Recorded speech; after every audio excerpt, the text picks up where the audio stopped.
From Vernon Spade, shout out to the Chat Sports family. Thank you, Vernon. Thoughts on Atlanta signing Cordero Patterson and waiving Ito? And he also throws entire Atlanta on the cheap. Draft picks at 4, lineman, quarterback later, who? Patterson brings you more juice on special teams, so I like that move. And Ito Smith, frankly, he was not the guy. So I think you draft somebody maybe in round 2 more than you bring back Todd Gurley. Javonte Williams, round 2, maybe. As for later round quarterbacks, Kyle Trask, Davis Mills makes some sense. Maybe Kellen Mond. Offensive line, how does Spencer Brown from Northern Iowa sound in like late day 2, early day 3? From Randall, should Seattle just take the best defensive player at number 4? From a need perspective, it makes sense. Like, the Falcons' defense is not good. The problem is the top defensive players are not great. I got to list the names here. There's Patrick Surtain in no particular order. Surtain from Alabama is my number 1 corner, but he's not Jeffrey Okudah. He's not Jalen Ramsey as a prospect. He's not a top 5 guy. J.C. Horn is a borderline top 10 guy even in this year's class. Micah Parsons is an off-ball linebacker who I don't like as much as a Devin White, for example. Christian Barmore's high upside but major risk because he was not a 3-down player in Alabama.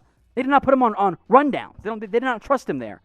If Jalen Phillips was fully healthy, if there were no concussion concerns, if there was no worries about how much he loves music, which I am fine with, by the way, just so we're clear, maybe at 4, trade down, same 5 guys might be there. So I don't want to go with a defensive player at number 4 if I'm Atlanta. It just doesn't fit the value side of the NFL draft. Tiny Uzi Vert, Falcons takes 10 if they move down to number 9. I do think that's who they would be targeting. They need another corner opposite A.J. Terrell. If they move down to 9, it's 1 spot in front of the Dallas Cowboys, who I think are the favorites right now to take Surtain in the first round. So if the Falcons were to move down to number 9 and trade with the Denver Broncos, I do think Surtain would be at least near the top of their preferred draft target list. Although maybe a team like the Cardinals or Eagles or Cowboys say, nah, screw you, Atlanta. We're going to jump up to 8 or 7 and take that cornerback before you do. Burnin' Spades, another super chat, our Falcons guy. Pitts at 4, no matter the quarterback. Trade second-round pick for picks next year plus to a team looking to take a quarterback or running back. Take quarterback 1 next year plus extra needs. It makes some sense. Depends on what offer you get in round 2. There might not be a team that wants to go get a quarterback at the beginning of round 2, which could be an issue. My concern is that next year's quarterback 1, which maybe Sam Howell from North Carolina, might not be that great relative to this year's class. So that's advanced kind of, which I have not done very much of yet. But if you want Pitts at 4, I don't mind the idea of moving back down in round 2. So who is your favorite draft prospect in this year's class? Who is it? Any player that you just love more than others out there? Get your votes in for me on today's pinned comment. So if you get the ad break here on YouTube, scroll on down and get your votes in. First up from Wapo1000, a super chat. Patriots trade up to 4 and give Atlanta Stephon Gilmore a first, a second this year, and I think you mean next year too. Possibly throw in N'Keal Harry, take Trey Lance or Justin Fields. It's a pretty good offer. A first, 2 seconds, and an impact corner. It's not bad. I don't know how the NFL feels about Gilmore coming off of the injury. I don't think N'Keal Harry offers very much for the Falcons in particular, but impact player, 2 seconds, a first rounder. It's a pretty steep slide by the Falcons. They'd probably want a future first instead, but you're coming from a good initial offer point, so I appreciate that super chat very much. From Burnin' Spades, the Falcons super fan. Denver had talks with Atlanta to trade up. What would it take for Atlanta to say yes? My guess is 3 firsts and a defensive player that has an impact. Thoughts? I don't think it's 3 firsts and a defensive player. I think 3 firsts gets it done. Because remember, that's more or less, if you include the team's own first-round pick, what the Niners gave up when they traded with the Dolphins. They gave up 3 firsts. plus a defensive player to make a smaller jump, there's no way Denver would do that. There's just no chance. So I would say it's far more likely that 3 firsts gets Atlanta to say yes, but Denver might be the one saying no in that case. Now, maybe you live in Miami, maybe you live in Dallas, Texas, maybe you live in Los Angeles. It doesn't matter the city. All I know is this. No matter what your zip code is, the Newsbreak app can be useful for you. Now, how do you download the Newsbreak app? Go to chatsports.com/newsbreak. Once you download the app, you can also go ahead and follow your favorite shows. The reason why I love this app out here is because you can stay up to date on all the things going on around your city, whether it's weather, whether it's pop culture. Maybe you want to get some extra news, some politics, all just filtered right to your phone. It's really simple to be able to do, and you're going to be able to stay updated. Maybe you want even more sports content. We got you covered. And if you're looking for even more exclusive videos from Chat Sports, you can get it at the Newsbreak app. The app is 100% free. It takes literally 5 seconds to go ahead and download, and it helps us out a ton here. So if you could, go to chatsports.com/newsbreak. Download the app, and then go to the search button, search your favorite NFL team, and then find the show that we have around them. I promise you, you won't regret it. We got Burning Spades. If Atlanta trades down with Denver, Mitch, what's the pick for Atlanta? Sam, what's the pick for Denver? Shout out to Chat Sports family. So Atlanta's at 4. Denver's at 9. I actually think to get up to pick number 4, it probably costs 9, and then their second-round pick at 40 overall. If you're Atlanta, I would do that in a heartbeat. They have a lot of holes to be able to fill. You could still get one of your top players at number 9 there, and for the Falcons. So if I'm Atlanta, yes, I'm going ahead and I'm trading back. Burning Spades, appreciate the question.